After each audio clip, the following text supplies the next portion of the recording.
है और दूरियां नजदीकियां बन गई, अजब इत्तेफाक है और कह डाली कितनी बातें अनकही, अजब ये इत्तेफाक है। हाल ही में पिछले दिनों मैंने एक एपिसोड बनाया था और ये ही कैप पहनी थी, तो मेरे पास मेरे बॉस का कमेंट आया, क्या देव साहब लग रहे हो।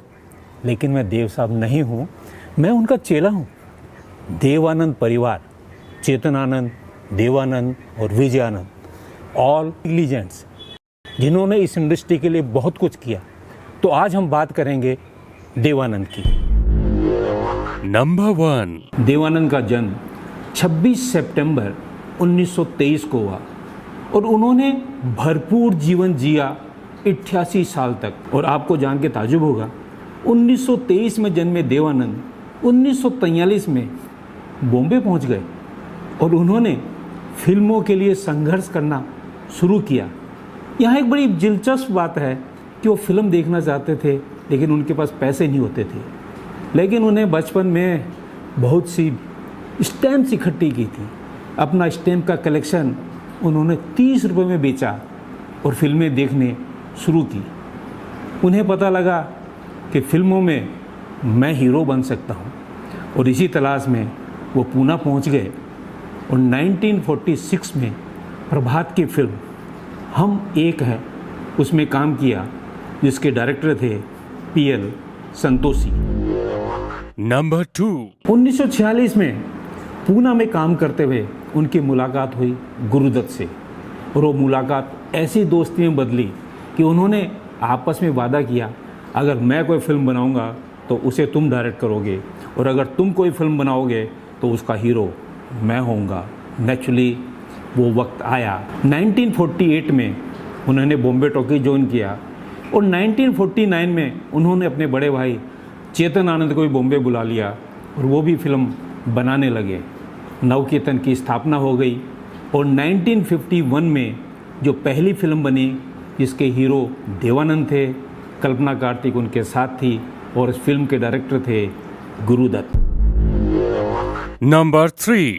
1954 में उन्होंने टैक्सी ड्राइवर बनाई और 1956 में गुरुदत्त ने जब अपनी कंपनी स्टार्ट करके उसमें फिल्म बनानी शुरू की तो उसके अंदर देवानंद को हीरो लिया। CID 1961 में बनी, जो गुरुदत्त का प्रोडक्शन है और जिसके हीरो हैं देवानंद। विद्या फिल्म की सफलता के बाद उन्होंने अपनी पहली कार खरीदी और जहाँ तक पहली की बात है तो काला पानी के लिए उन्हें पहली बार फिल्म फेयर अवार्ड मिला। पुरस्कारों के कभी मोहताज नहीं रहे, लेकिन फिर भी उन्हें 2001 में पद्म भूषण और 2002 में दादा साहब फाल्के पुरस्कार से भारत सरकार ने सम्मानित किया। नंबर 4। 1970 में उन्होंने पहली बार नवकेतन के लिए फिल्म डायरेक्शन का काम शुरू किया और उस फिल्म का नाम था प्रेम पुजारी। प्रेम पुजारी के बारे में एक बात बताना चाहूँगा। 1961 में जब हम दोनों बन रही थी तो उस फिल्म के लेखक थे विजय आनंद। स्क्रीन प्ले उन्होंने किया था, लेकिन इस फिल्म का डायरेक्शन उन्हीं के एक साथी अमरजीत ने किया था। अमरजीत ने बाद में उनकी सभी फिल्मों का पब्लिसिटी डिपार्टमेंट संभाला। और यहाँ एक चीज़ बता देना बहुत ज़रूरी है, देव साहब के फिल्मों में किशोर कुमार आवाज़ देते थे, अच्छे से अच्छा संगीत होता था और सबसे बड़ी जो बात होती थी, उनके सेट प्राय महबूब स्टूडियो लगते थे। महबूब स्टूडियो अपने आप में उनके लिए सेकंड होम था। मेरी भी पहली मुलाकात 1978 में लूट मार के सेट पर महबूब स्टूडियो में हुई और मेरा देव साहब से एक ऐसा रिश्ता बन गया कि मैं खीरा नगर उनके ऑफिस में जाता रहता था और जब आनंद स्टूडियो पाली हिल में बना तो प्राय मैं वहाँ भी जाता था, क्योंकि मेरे बहुत से साथी देव साहब के असिस्टेंट थे। उनमें नायडू, गोरख, गोगी आनंद, विजय आनंद जी जो अपने आप में एक बहुत बड़े डायरेक्टर थे, शैलेश चंद्र जी के बेटे दिनेश शैलेंद्र, वो सारा एक हमारा दोस्ती का ऐसा माहौल था कि हम तब जब आपस में मिलते रहते थे और देव साहब की फिल्मों के लिए काम भी करते थे। उन्होंने जब अपने बेटे को लॉन्च किया, उस फिल्म का नाम था आनंद ही आनंद, और उसमें नई हीरोइन नताशा सिन्हा को पहली बार पेश किया गया। इसी तरह उन्होंने एक फिल्म बनाई गैंगस्टर, जिसके अंदर 11 नई लड़कियों को प्रेजेंट किया। उनमें से एक लड़की मेरी ही भांजी थी, नीना सोप्ता। बाद में उन्होंने हमेशा नए चेहरों को पेश करने का काम किया। और एक फिल्म थी स्वामी दादा, जिसमें जैकी श्रॉफ को पहली बार काम दिया। इसी तरह से वो नए टैलेंट को आगे लाने के लिए सदैव काम करते थे। एक स्टेज ऐसी थी कि वो बाहर की फिल्में नहीं करते थे, सिर्फ अपनी ही फिल्में करते थे। देव साहब को कभी अपनी असफलताओं को मुड़कर देखने की आदत नहीं थी। उनका शौक़ फिल्म बनाना था। फिल्म बनाते थे, अपने दिमाग से सोचते थे, और जब फिल्म नहीं चलती थी तो प्राय डिस्ट्रीब्यूटर को बोलते थे, अब my film flop, don't worry, give me my prints back, I will give you the next film. Dev Sahab का अंदाज हमेशा जवान रहता था। सेट के ऊपर इतने फुर्तीले थे कि कभी ये महसूस ही नहीं होता था कि वो 70-80 साल के हो चुके हैं। प्राय बोलते थे, boy coming from this side, we are moving to this side, and ultimately we are coming and jump and throw it. चल, who is the boy? Dev, I am the boy, I am the boy. 80 साल की उम्र में देव साहब की ताजगी एक जवान लड़के की थी। और मुझे कहते हुए गर्व होता है, पहली फिल्म से लेकर लास्ट फिल्म चार्ज शीट तक देव साहब अपनी फिल्म के हीरो थे। सितंबर में उन्होंने अपना जन्मदिन मनाया और लंदन इलाज के लिए गए, और वहाँ पे उनका निधन हो गया।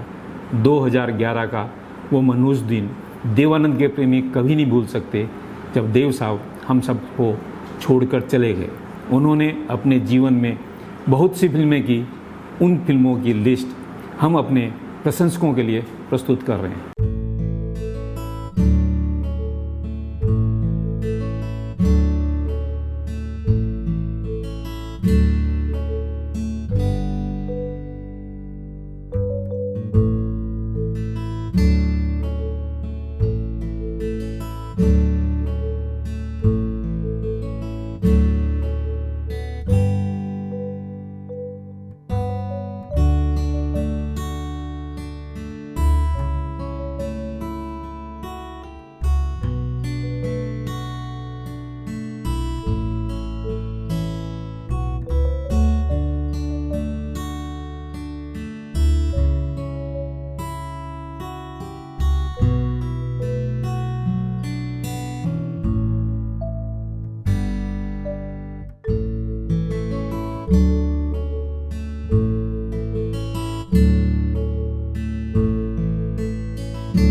देव साहब के साथ में काम करने वाले वैसे तो मेरे बहुत से साथी हैं, लेकिन पिछले दिनों मैंने विनोद गुप्ता से बात की, जो कि उनकी मार्केटिंग देखते थे।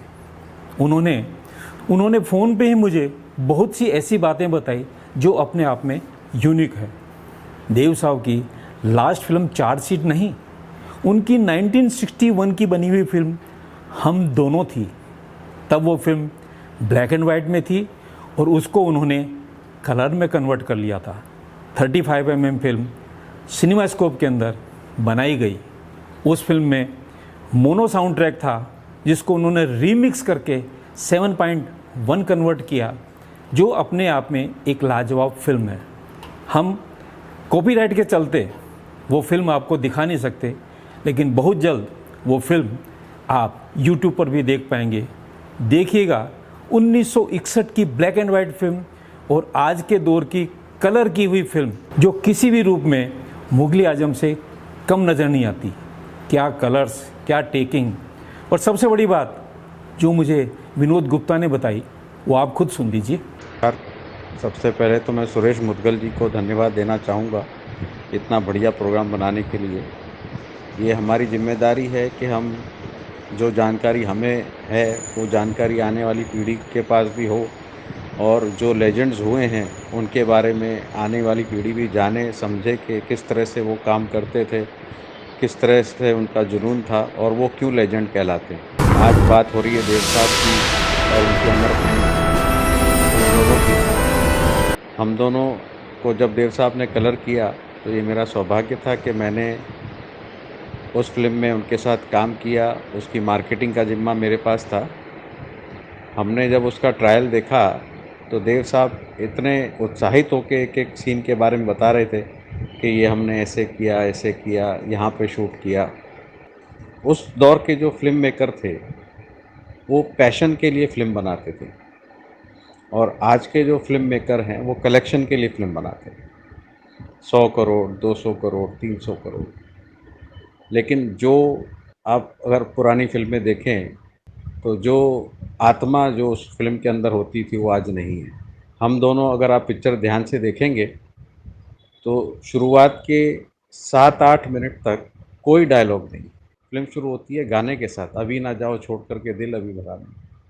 तो ये कमाल के मेकर थे सर, कमाल का पैशन था, और अपनी धरोहर छोड़ गए हैं। ये हम लोगों की ड्यूटी बनती है कि इस तरह के काम को, इस तरह की फ़िल्मों को आज भी हम बनाएं, ये काम आगे चलता रहे। बहुत बहुत धन्यवाद। Pass your message over.